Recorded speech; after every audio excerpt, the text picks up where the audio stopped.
Hello दोस्तों, आप सभी को अपने स्मार्ट साइंस कोचिंग सेंटर में स्वागत है। दोस्तों आज क्लास 10th के हिंदी का बहुत ही महत्वपूर्ण ऑब्जेक्टिव और सब्जेक्टिव क्वेश्चन लेकर आए हैं दोस्तों, जो आपके बोर्ड एग्जाम और वीकली टेस्ट के लिए बहुत ही महत्वपूर्ण क्वेश्चन है दोस्तों।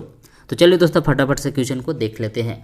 तो पहला क्वेश्चन दोस्तों कुछ इस प्रकार से दिया हुआ है कि कविता यह तंदुरित मुस्कान नामक कविता के कवि का नाम क्या है। तो दोस्तों इस कविता के कवि का नाम है नागार्जुन। ठीक है दोस्तों, इसलिए इसका राइट आंसर हो जाएगा दोस्तों बी हो जाएगा।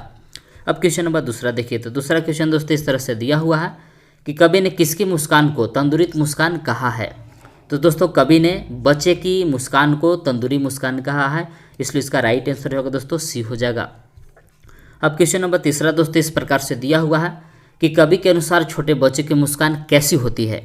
तो दोस्तों कवि के अनुसार छोटे बच्चों की मुस्कान कोमल और पावन होती है। ठीक है दोस्तों, इसलिए इसका राइट आंसर होगा दोस्तों बी हो जाएगा। अब क्वेश्चन नंबर 4 देखिए। तो 4 क्वेश्चन इस तरह से दिया हुआ दोस्तों कि बच्चे की तंदुरित मुस्कान किस में जान डाल देती है। तो दोस्तों बच्चे की तंदुरित मुस्कान मुर्दों में भी जान डाल देती है। ठीक है, इसलिए इसका राइट आंसर होगा दोस्तों डी हो जाएगा। ठीक है, आगे देखिए। तो क्वेश्चन नंबर 5 दोस्तों इस प्रकार से दिया हुआ है कि कवि की झोपड़ी में क्या खिल रहे थे। तो दोस्तों कवि के झोपड़ी में कमल के फूल खिल रहे थे, जिसे जलजात भी कहा जाता है। ठीक है, इसलिए इसका राइट आंसर होगा दोस्तों ए हो जाएगा। अब क्वेश्चन नंबर 6 दोस्तों इस तरह से दिया हुआ है कि जलजात का अर्थ क्या होगा। तो दोस्तों जलजात के अर्थ होता है कमल के फूल। ठीक है, इसलिए इसका राइट आंसर होगा दोस्तों सी हो जाएगा। अब क्वेश्चन नंबर 7 देखिए। तो क्वेश्चन नंबर 7 दोस्तों इस प्रकार से दिया हुआ है कि पाषाण पिघलने से क्या तात्पर्य है। तो दोस्तों इसका तात्पर्य यह है कि कठोर हृदय में दया उत्पन्न होना, यानी कि इसका राइट आंसर होगा दोस्तों ए हो जाएगा। अब क्वेश्चन नंबर आगे देखिए। तो क्वेश्चन नंबर 8 दोस्तों इस प्रकार से दिया हुआ है कि यह तंदुरित मुस्कान कविता में कवि धन्य किसे कहता है। तो दोस्तों इसमें कवि बालक और बालक की उसकी माँ को कहता है। ठीक है, इसलिए इसका राइट आंसर होगा दोस्तों ए हो जाएगा।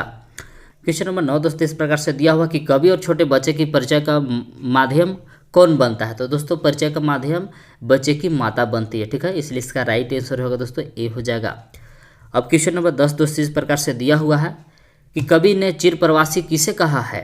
तो दोस्तों कवि ने चिर प्रवासी स्वयं को कहा है। ठीक है दोस्तों, इसलिए इसका राइट आंसर होगा दोस्तों सी हो जाएगा। दोस्तों अब 11 से लेके 16 तक दोस्तों आप लोग के सब्जेक्टिव क्वेश्चन रहेगा। सब्जेक्टिव क्वेश्चन देखिए ध्यान से आप लोग। तो 11वां क्वेश्चन दोस्तों इस तरह से दिया हुआ कि तंदुरित मुस्कान का अर्थ क्या है। तो दोस्तों इसका आंसर आप इस प्रकार से लिख सकते हैं कि किसी नन्हे शिशु के नए दांत भरे मुस्कान को तंदुरित मुस्कान कहा गया है। यह मुस्कान बड़ी ही मनमोहक होती है। दोस्तों इसका आंसर आप इस प्रकार से लिख सकते हैं। क्वेश्चन नंबर 12 देखिए दोस्तों ध्यान से। तो 12 क्वेश्चन दोस्तों इस तरह से दिया हुआ है कि बच्चे से स्नेह पाने के लिए संपर्क क्या महत्ता है। तो दोस्तों इसका आंसर आप इस प्रकार से लिख सकते हैं कि बच्चे से स्नेह पाने के लिए संपर्क की बहुत बड़ी भूमिका है। बच्चे को अपना बनाने के लिए उनके बीच रहना आवश्यक है। तो इसका भी दोस्तों आप आंसर इस प्रकार से लिख सकते हैं। क्वेश्चन नंबर 13 दोस्तों इस प्रकार से दिया हुआ कि बच्चे की मुस्कान और एक बड़े व्यक्ति की मुस्कान में क्या अंतर है। तो दोस्तों इसका आंसर आप इस प्रकार से लिख सकते हैं कि बच्चे की मुस्कान निश्चल और भोली होती है, उसमें कोई छल या स्वार्थ नहीं रहता है। बच्चे की मुस्कान स्वाभाविक होती है। दूसरी ओर बड़े की मुस्कान कुटिल और स्वार्थपूर्ण भी होती है। वे अपनी मुस्कान को माप तोल कर स्वार्थ के लिए प्रदर्शित करते हैं। वे कभी अपना प्रसन्नता व्यक्त करने के लिए भी करते हैं। बड़े लोगों की मुस्कान लोक व्यवहार का ये भी एक अंग होती है। ठीक है दोस्तों, इसका आंसर आप इस प्रकार से लिख सकते हैं। क्वेश्चन नंबर 14 दोस्तों इस तरह से दिया हुआ है कि कवि स्वयं को क्या कहता है और क्यों। तो दोस्तों इसका आंसर आप इस प्रकार से लिख सकते हैं कि कवि लगातार लंबी यात्रा में व्यस्त रहा, इसलिए वह अपने आप के लिए चिर प्रवासी विशेषण का प्रयोग करता है। उन दोनों से अलग रहने के कारण वह अपने को इतर मानता है। उस शिशु की प्यार भरी दुनिया से अलग रहने के कारण अपने को अन्य मानता है। दोस्तों इसका आंसर आप इस प्रकार से लिख सकते हैं। ठीक है, आगे बढ़िए। क्वेश्चन नंबर 15 दोस्तों इस प्रकार से दिया हुआ कि बच्चे के तंदुरित मुस्कान का कवि के मन पर क्या प्रभाव पड़ता है। तो दोस्तों इसका आंसर आप इस प्रकार से लिख सकते हैं कि बच्चे के तंदुरित मुस्कान को देखकर कवि का मन मुग्ध हो उठता है। उसका उदास मन भी खिल उठता है। उसे ऐसा प्रतीत होता है कि मानो झोपड़ी में कमल खिला हो। जिसका मन पत्थर के समान कठोर है, उसके मन को भी प्रेम की धारा प्रवाहित होने लगती है। ऐसा लगता है कि बबूल के पेड़ से शेफालिका के फूल झड़ने लगे हो। जब उसकी माँ ने उसे कवि से परिचित कराया तो वह शर्माने लगा। वह कवि को तिरछी नज़रों से देखकर मुंह फेरने लगा। धीरे धीरे उनकी नज़रों में से मिली, आपस में स्नेह उमड़ा। तब बच्चा मुस्कुरा पड़ा, उसे उगते हुए दांत दिखने लगे। दोस्तों इसका आंसर आप इस प्रकार से लिख सकते हैं।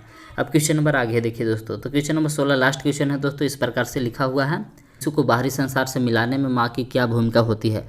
तो दोस्तों इसका आंसर आप इस प्रकार से लिख सकते हैं कि शिशु माँ की कोख से पैदा लेता है और उसी की गोद में उसका पालन पोषण होता है, वही उसकी प्रथम गुरु होती है, वही उसे सांसारिक वस्तुओं से क्रमशः परिचय दिलाती है, अच्छे बुरे अपने पराये वही जानकारी देती है, वह जिस किसी के साथ हो उसका संबंध स्थापित कराती है।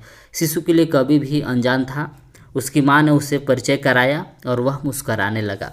तो दोस्तों इसका भी आंसर आप इस प्रकार से लिख सकते हैं। ठीक है दोस्तों।